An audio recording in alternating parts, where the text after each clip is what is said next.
वह व्यक्ति जो सभी इच्छाएं त्याग देता है उसे शांति की प्राप्ति होती है। संपूर्ण संसार में जब अधर्म और पाप बढ़ता है तो मैं धर्म की पुनः स्थापना के लिए धरती पर अवतार लेता हूँ।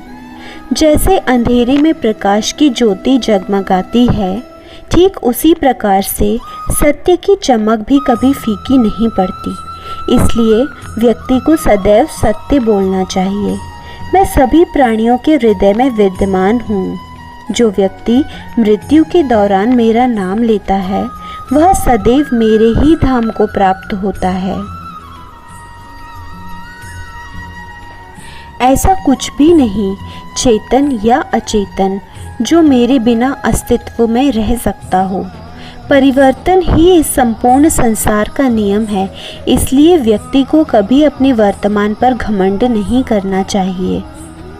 जिसने जन्म लिया है उसकी मृत्यु निश्चित है और मृत्यु के पश्चात पुनर्जन्म भी निश्चित है।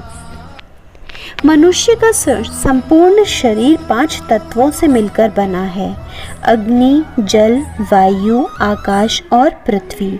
और अंत में उसके शरीर को इन्हीं 5 तत्वों में विलीन हो जाना है।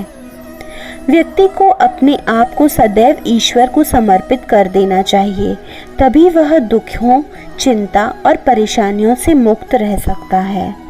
प्रत्येक बुद्धिमान व्यक्ति को क्रोध और लोभ त्याग देना चाहिए, क्योंकि इससे आत्मा का पतन होता है। तुम बिना कारण की चिंता करते हो और बेवजह ही घबराते हो।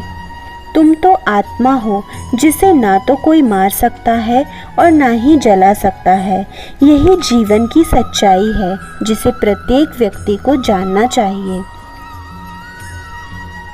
आनंद मनुष्य के भीतर ही निवास करता है, परंतु मनुष्य उसे घर में और बाहरी सुखों में खोज रहा है।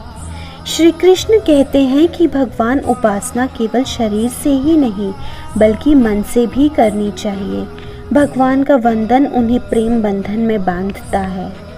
मनुष्य की वासना ही उसे पुनर्जन्म का कारण बनाती है।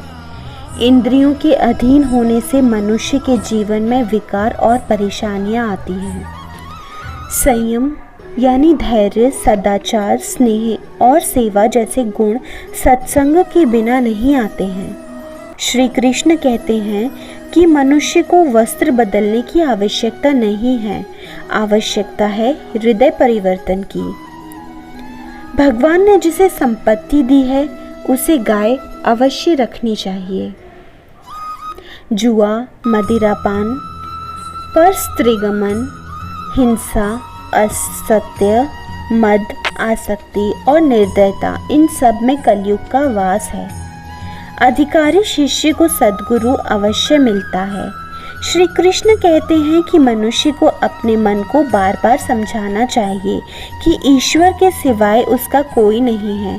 साथ ही यह विचार करना चाहिए कि उसका कोई नहीं है और वो किसी का नहीं है। भोग में क्षणिक सुख है, साथ ही त्याग में स्थायी आनंद है। श्री कृष्ण कहते हैं कि सत्संग ईश्वर की कृपा से मिलता है, परंतु कुसंगति में पड़ना मनुष्य के अपने ही हाथों में होता है। लोभ और ममता पाप के माता पिता हैं, साथ ही लोभ पाप का बाप है। श्री कृष्ण कहते हैं कि स्त्री का धर्म है रोज तुलसी और पार्वती का पूजन करें। मनुष्य को अपने मन और बुद्धि पर विश्वास नहीं करना चाहिए, क्योंकि ये बार बार मनुष्य को दगा देते हैं। खुद को निर्दोष मानना बहुत बड़ा दोष है। भगवान इन सभी कसौटियों पर कसकर जांच परख कर ही मनुष्य को अपनाते हैं।